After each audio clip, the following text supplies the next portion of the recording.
Hey guys, how you doing? It's Kevin back in the woods for a second consecutive weekend in a row to do some chopping. And this week I got a special treat for you. It's the Arvika 5-star, 4.5 pound head. I consider this like a compromised Tassie. It's got the upswept toe, not quite as fat of a bit, and I hung it on a 26.5-inch handle. And it is by far the worst hang I've ever done.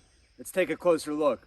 So at first glance, it looks all right. I realize that, but when you take a closer look, there's some major issues with this. Chiefly is the bit handle alignment. So let's see if you guys can get a look at this here. I think you can see this.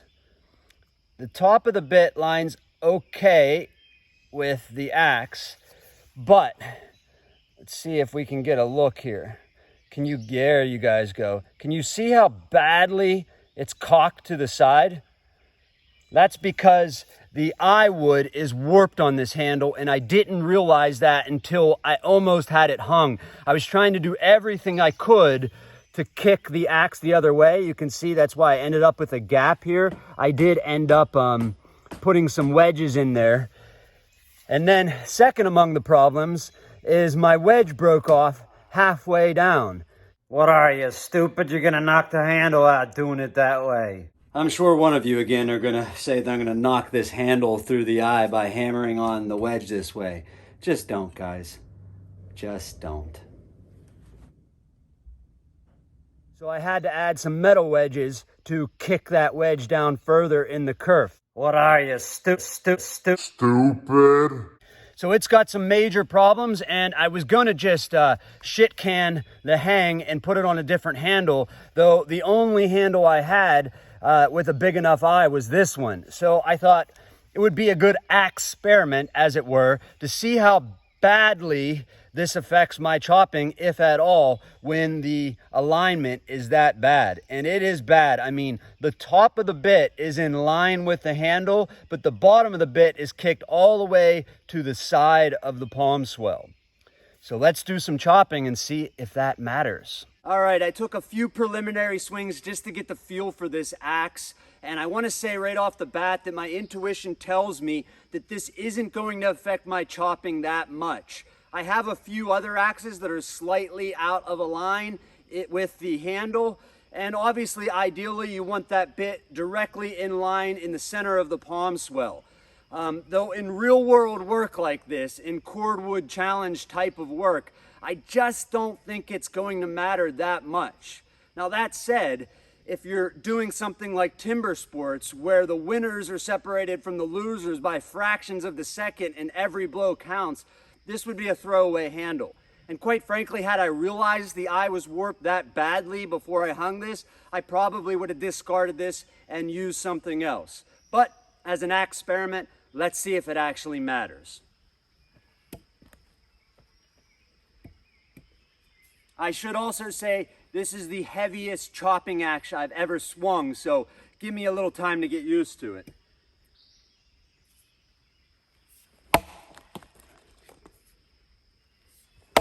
Hit the same spot twice on that one.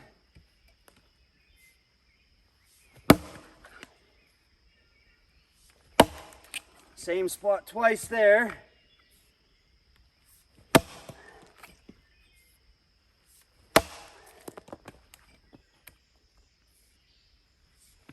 Missed that time by a good bit, about a ½ inch.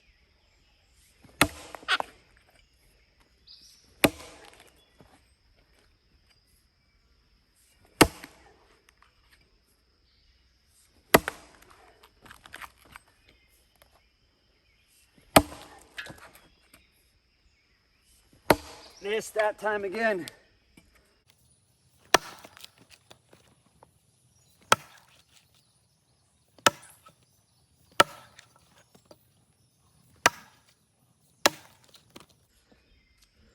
I will say, just from the little bit I've swung it so far, that the axe seems to bite really deeply.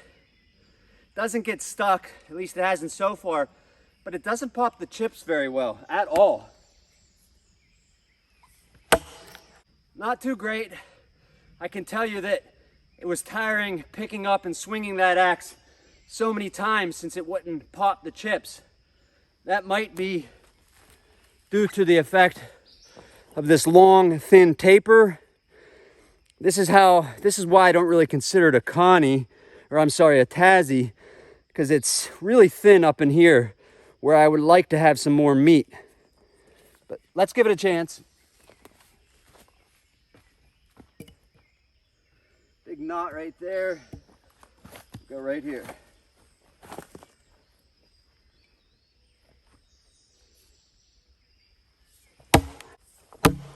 Missed.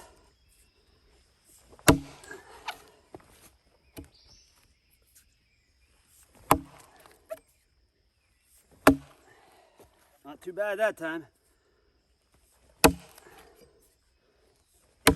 Missed. I always miss on my left side. So is that due to the axe being unaligned, or is that just my weak side? See, that chip wants to go, but that axe just doesn't get down there far enough to release it. I find myself prying a lot.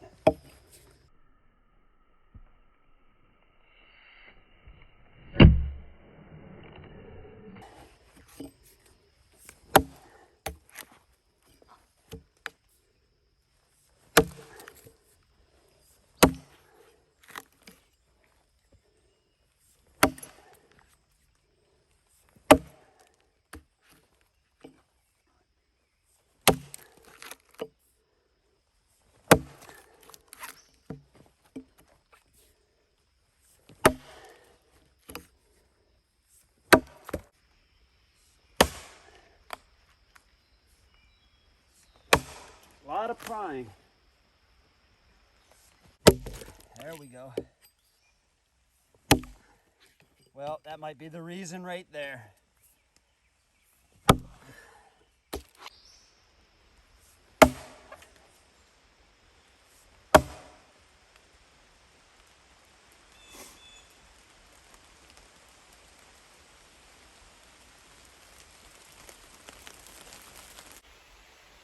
So it decided it's going to rain. I think I'm just going to walk back here under the thicker canopy. And thank you guys who have given me suggestions for a new name for my channel. I want to specifically thank Kurt and Ben Kohler. You guys gave me the names that I'm really bouncing around. So Kurt suggested Kevin's Disobedience, which of course is an allusion to Thoreau's civil disobedience. It also represents a lot of what I'm about: independence, self-reliance, those types of things, and also, of course, a reference to literature. Ben gave me the idea of Woods and Words, or Kevin's Woods and Words Workshop, which is a bit of a mouthful, though I am quite fond of alliteration, I'll have to admit.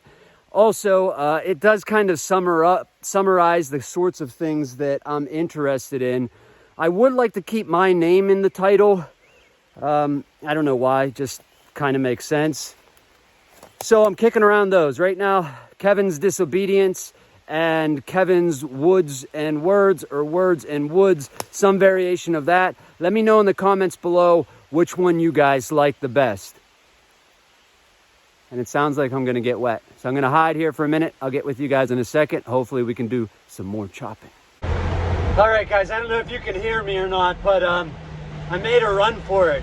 I had no coverage whatsoever. I got sopping wet, and it started pouring down out of nowhere. I'm just gonna get out of here and run a few errands I have to do, but holy heck, everything got soaked. My camera equipment, which is to say my phone and my microphone, and the brand new axe got soaked. So you're gonna have to wait until next week, or maybe later in the week, for an update on the Arvika. I'll get with you guys then.